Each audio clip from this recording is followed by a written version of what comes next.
Yo, what's going on, my team heads? I go by Dom Collie. Welcome to Collie TV.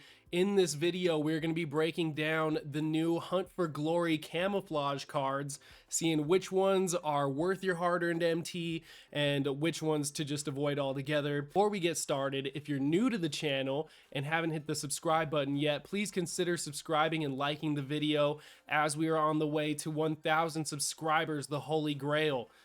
Also, catch me streaming every day, 4 p.m. to 9 p.m. Eastern Time, Monday through Friday. And without further ado, let's get into the video. All right, so looking at the first card here, I'm going to skip the Dante DiVincenzo just in general.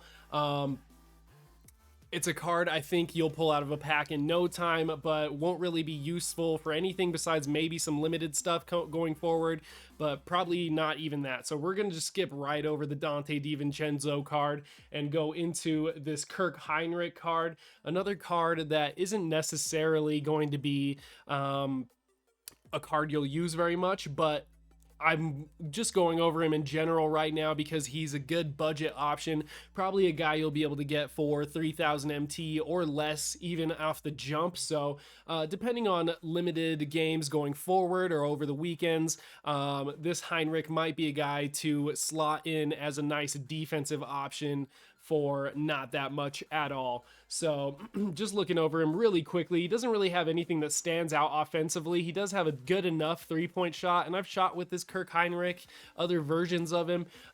Pretty solid in his animations. You can see it's the jump shot 22 with the release 3 on there.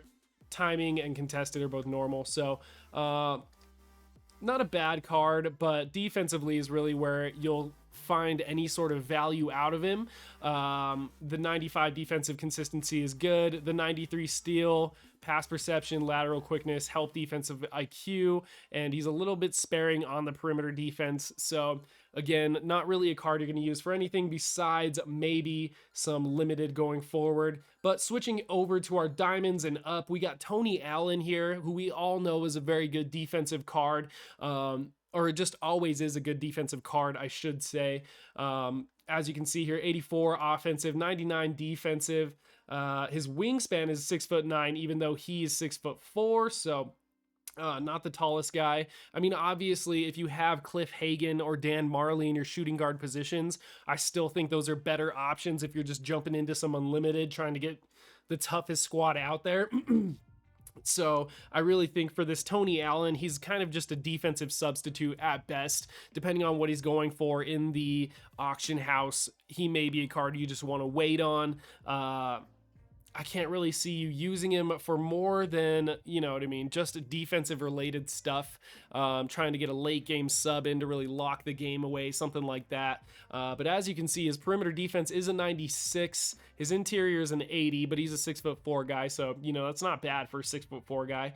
96 lateral quickness, 95 pass perception, 95 steal, 95 defensive consistency. So he's a really good defensive card, but a bit of a liability on the offensive end, especially when you're thinking about an outside shot with a shooting guard.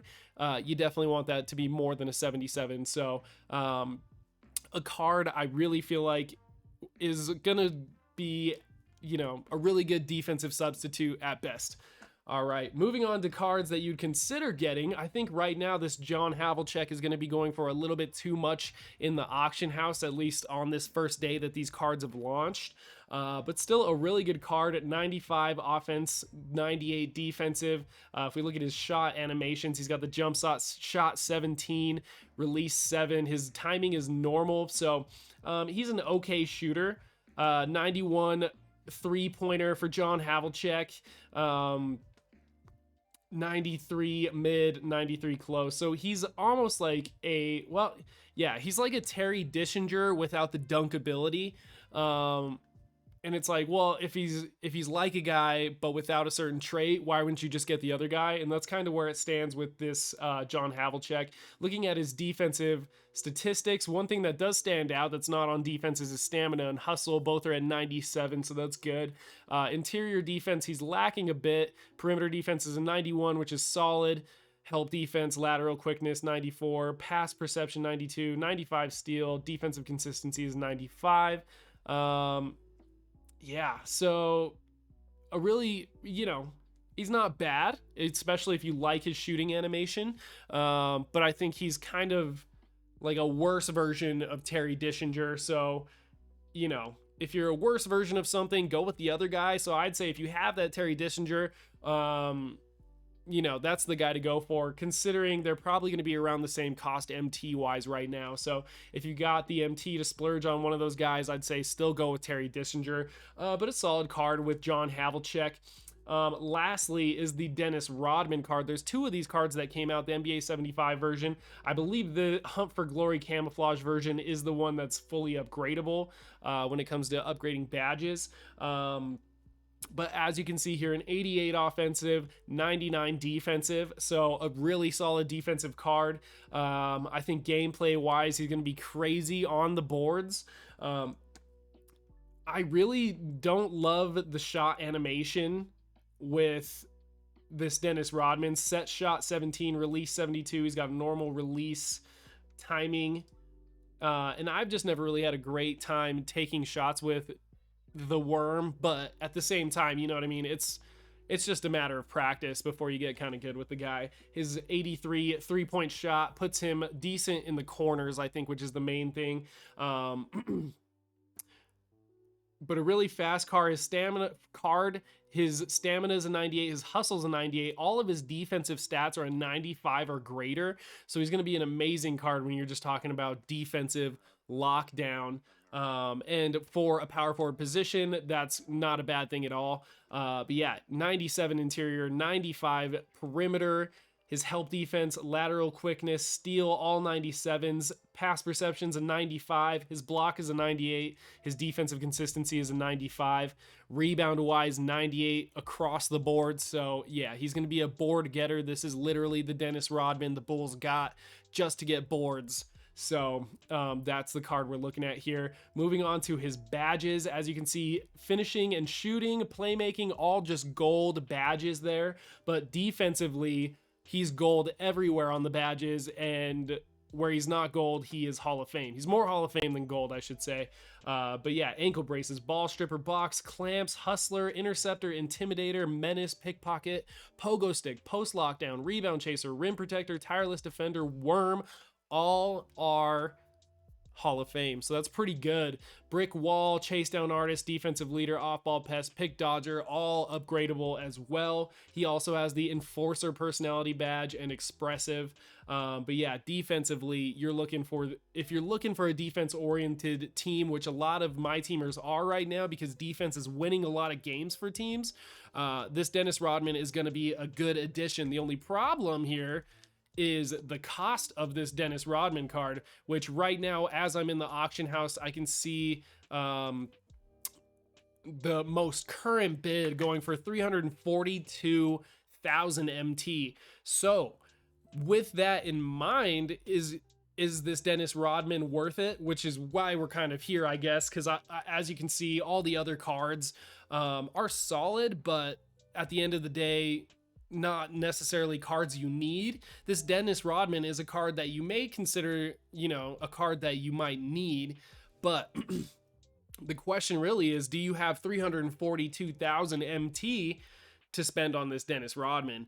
And you know what I mean? In reality, I'm thinking realistically in 3 to 4 weeks, 2 to 3 weeks even, we could be looking at this card for as cheap as 80,000 MT, and I think that's when I would really start considering grabbing this Dennis Rodman and additioning him to my own team.